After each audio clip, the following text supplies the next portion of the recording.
Hello everyone, welcome to my YouTube channel biology hub. आज हम study करेंगे corpuscles, कणिकाएं जो कि ब्लड का पार्ट होती हैं। तो पिछली वीडियो के अंदर हमने ब्लड के पार्ट स्टडी किए थे, जिसमें प्लाज्मा, लिक्विड तरल पदार्थ और जो ठोस पदार्थ कणिकाएं थी।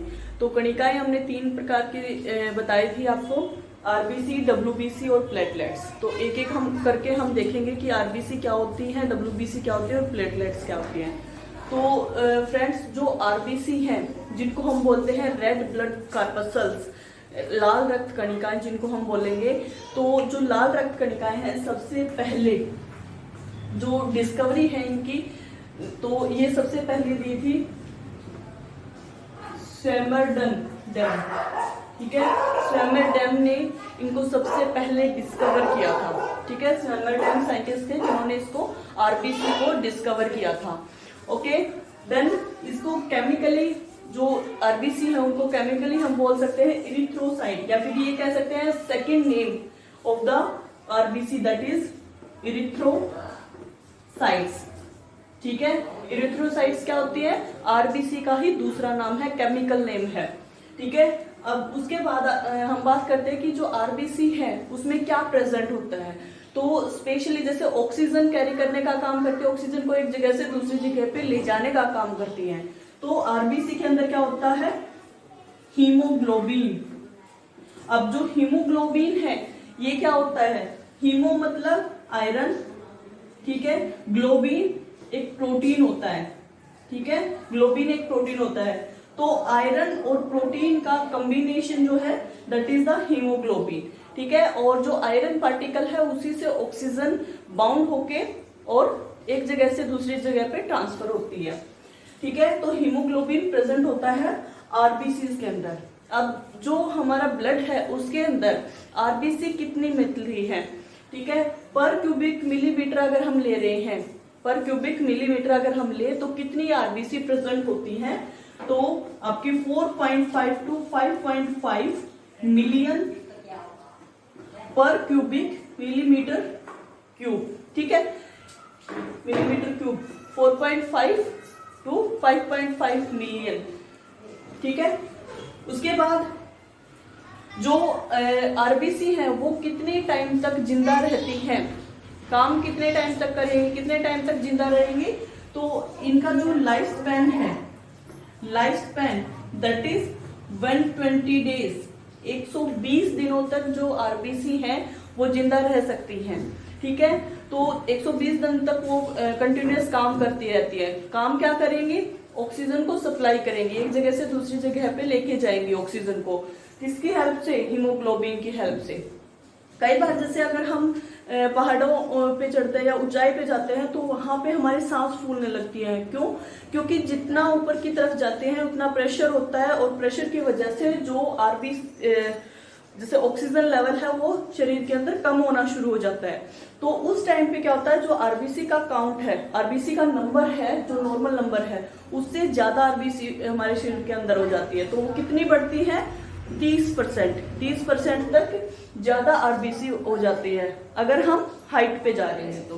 ठीक है, इसके बाद अगर आप जैसे ये ले रहे हो कि 120 दिनों तक जिंदा रहती है, तो जब डेथ होती है तो डेथ कहाँ पे होगी? That is in spleen. Spleen जिसको हम बोलते हैं प्लीहा, प्लीहा। ठीक है, तो प्लीहा के अंदर जाके जो आरबीसी है उनकी डेथ हो जाती है। ठीक है, अब अगर मान लिया कि आरबीसी है, जैसे कई बार हम सुनते हैं कि खून की कमी हो गई है और उसको बोलते हैं एनीमिया।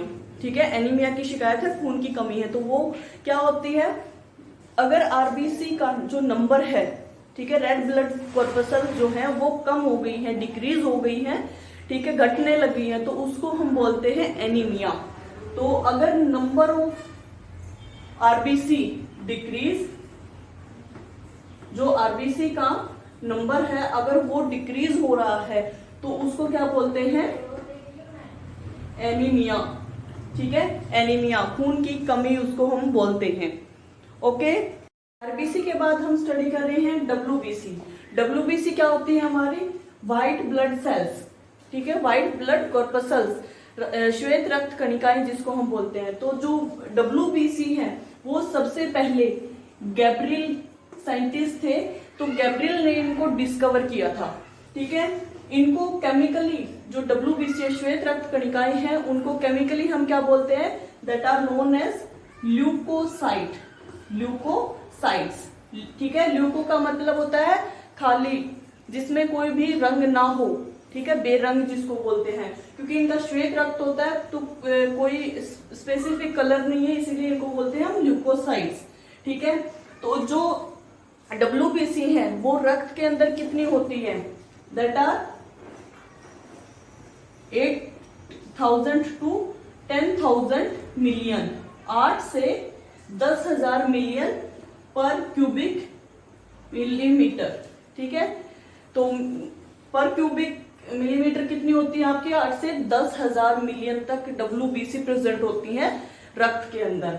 ठीक है, तो जो आपकी WBC है वो क्या काम करती है, दैट बूस्ट द इम्यूनिटी, जो रोग प्रतिरोध क्षमता है हमारी उसको बढ़ाती है।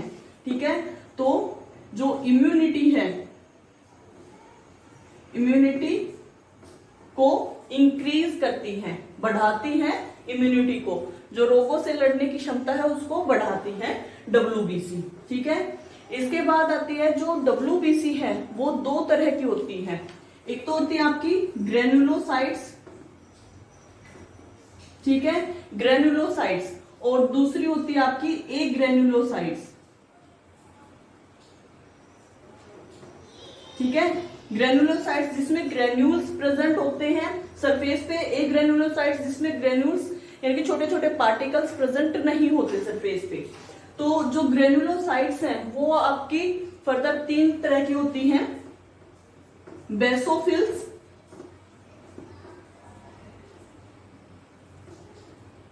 ठीक है, basophils, second eosinophils and third neutrophils. तो ग्रेनुलोसाइट्स में सबसे ज्यादा जो न्यूट्रोफिल्स हैं उनकी अमाउंट होती है 60 to 70%, जो बेसोफिल्स हैं वो 6 to 7% होती हैं, और जो ईसोफिल्स हैं वो आपकी 2 to 3% होती हैं। ठीक है, इसके बाद अगर आप ग्रेनुलोसाइट्स लेते हो जिनपे कोई ग्रेनुल स्मॉल पार्टिकल्स प्रेजेंट नहीं होते, अगर आप उनको लेते हो तो यहाँ पे आपकी फर्दर 3 टाइप्स की ग्रेनुलोसाइट्स प्रेजेंट होती है। ठीक है, first is monocytes, sorry 3 type की आपकी ग्रेनुलोसाइट्स होती है। एक ग्रेनुलोसाइट्स जो है वो आपके 2 तरह की होती है, मोनोसाइट्स और ल्यूकोसाइट्स। ठीक है, जो मोनोसाइट्स हैं वो आपकी 7 to 8% होंगी, जो ल्यूकोसाइट्स हैं वो आपकी 20 to 30, 20 से 30% होंगी। तो जो ल्यूकोसाइट है उसमें आपकी फर्दर 3 टाइप के सेल आते हैं, T सेल, B सेल और NK सेल। ठीक है, NK सेल। तो ये आपकी 2 तरह की WBC ब्लड के अंदर प्रेजेंट होती है। ठीक है, आफ्टर दिस अगर हम कहें कि जो WBC है वो ब्लड के अंदर इंक्रीज हो रही है, तो इंक्रीज अगर होता है, increase the number of WBC that cause the leukaemia. ठीक है, ल्यूकेमिया, ल्यूकेमिया का मतलब क्या होता है, ब्लड कैंसर, रक्त का कैंसर। ठीक है, तो ब्लड कैंसर कोज करती है ल्यूकेमिया, यानी ब्लड के कैंसर को क्या बोलते हैं, ल्यूकेमिया। और वो किसकी वजह से होता है, अगर WBC जो है वो उनके नंबर से अगर ज्यादा हो जाए, पर क्यूबिक मिलीमीटर जितनी है उनसे अगर ज्यादा बढ़ रही है, लगातार बढ़ती जा रही है, तो वहां पे ब्लड कैंसर की शिकायत हो सकती है। Okay, after this we'll talk about the platelets, third component or you can say third type of corpuscles। तो जो आपकी थर्ड कॉर्पसल्स हैं प्लेटलेट्स, ये किसने दी थी, सबसे पहले ये डिस्कवर की थी ग्यूलियो ने। ठीक है, ग्यूलियो ने सबसे पहले डिस्कवर की थी। प्लेटलेट्स के अंदर आपका फाइब्रिन नाम का प्रोटीन प्रेजेंट होता है, फाइब्रिन। ठीक है, फाइब्रिन नाम का प्रोटीन प्रेजेंट होता है, फाइब्रिन प्रोटीन, ठीक है, जो रक्त का थक्का जमाने में काम करता है। थर्ड, क्या इसको क्या बोलते हैं हम केमिकली, जैसे आप आरबीसी को इरिथ्रोसाइट्स ले रहे थे, डब्ल्यूबीसी को ल्यूकोसाइट्स ले रहे थे, तो इसी तरह प्लेटलेट्स को हम बोलते हैं थ्रोम्बोसाइट्स, ठीक है, thrombocytes, chemically known as thrombocytes, ठीक है। लाइफ स्पेन कितना होगा, जैसे आपका आरबीसी का था 120 डेज, डब्ल्यूबीसी, सॉरी ये नहीं बताया था मैंने, डब्ल्यूबीसी का आपका 4 to 7 डेज होता है, ठीक है, 4 to 7 डेज। प्लेटलेट्स के अंदर आपका 2 to 4 डेज लाइफ स्पेन होता है, ठीक है, 2 से 4 दिनों तक जो प्लेटलेट्स हैं वो जिंदा रहती हैं। इसके बाद कितने नंबर में ब्लड में, रक्त में अगर आप ले रहे हो तो कितने नंबर में प्लेटलेट्स प्रेजेंट होती हैं, तो ये आपकी 2.5 से 4.5 लाख, ठीक है, 4.5 लाख पर क्यूबिक प्रेजेंट होती हैं। पर क्यूबिक कितनी प्रेजेंट होंगी, 2.5 लाख से 4.5 लाख तक, ठीक है। इसके बाद जैसे ये बताया कि जो फाइब्रिन प्रोटीन है वो क्या करता है, रक्त का थक्का जमाने में काम करता है, ठीक है। अगर रक्त का थक्का किसी के अंदर नहीं जमता है, कोई भी इंजरी हो गई, ठीक है, कोई चोट लग गई, तो अगर चोट लगने के बाद जो रक्त है वो लगातार बहता रहता है और जमता नहीं है, इसका मतलब क्या है, उसके अंदर डिजीज है हीमोफीलिया, ठीक है, हीमोफीलिया, हीमोफीलिया डिजीज है। और हीमोफीलिया डिजीज में क्या होता है, जो रक्त का थक्का है वो नहीं बनता है, ठीक है, ब्लड क्लोटिंग नहीं होती है। इसके बाद जो फाइब्रिन प्रोटीन है, जैसे ये बताया कि वो रक्त का थक्का जमाने में काम करता है, तो उसकी हेल्प कौन करता है, तो विटामिन जो के है, ठीक है, विटामिन के, ये रक्त का थक्का जमाने में हेल्प करता है फाइब्रिन प्रोटीन की, ठीक है।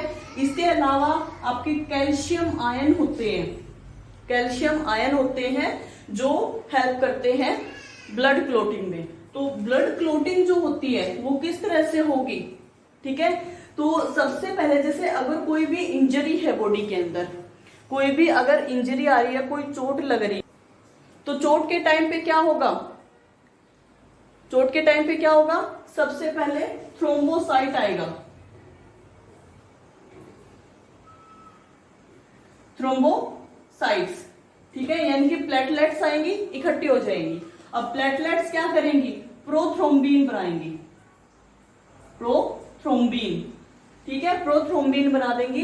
तो जो प्रोथ्रोम्बिन है that converted to the thrombin in presence of calcium ion, ठीक है, जो कैल्शियम आयन है वो जब प्रेजेंट होंगे तो उसकी देखरेख में जो प्रोथ्रोम्बिन है वो थ्रोम्बिन के अंदर कन्वर्ट हो जाएगा, ठीक है। तो थ्रोम्बिन जो है वो एक्टिवेट करेगा, ठीक है, मैसेज देगा किसको, फाइब्रोनिजिन, फाइब्रोनिजिन,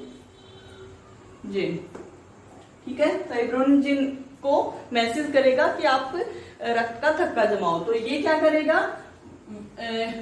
विटामिन के की प्रेजेंस में फाइब्रिन के अंदर कन्वर्ट हो जाएगा, ठीक है। और फाइब्रिन क्या है, प्रोटीन है जो कि रक्त का थक्का जमाता है, ठीक है। तो अगर फाइब्रिन बनता है तो वहां पे रक्त का थक्का जम जाएगा।